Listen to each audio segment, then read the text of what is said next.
Fídíò tó fẹ́ gbọ́ yìí, tọ́jú ẹ̀ fún ọmọ ọkùnrin torí tìgbà tí wọ́n bá ti kúkú orí ẹ̀ tán, ó máa wúlò fún ọmọ ọkùnrin tí ò bá wúlò fún ẹ.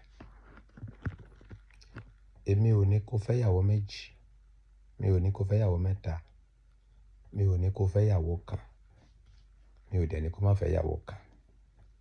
Ṣùgbọ́n mo máa fún yín ní kọ́kọ́rọ́ kan lálẹ́ yìí kí gbogbo yín lọ máa wá. Àwọn tó wà ní at the age of 60 years upward ládùúgbò ẹ̀, lọ sí investigation lọ́dọ̀ wọn wípé hello sir, ìyàwó mélòó lẹ ní?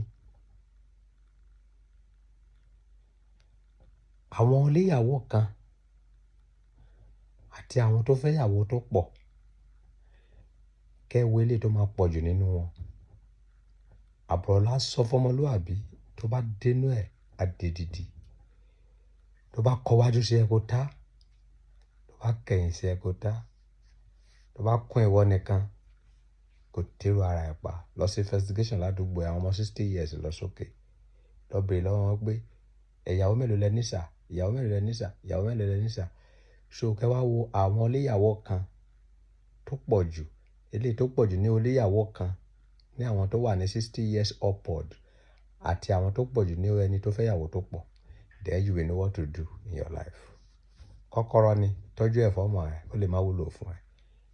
Kọ́kọ́rọ́ ni torí ẹlòmíì ẹ̀sìn ti ba orí ẹ̀ jẹ́ kò mọ nǹkan tó ń ṣe. Wàá kú dànù gbé.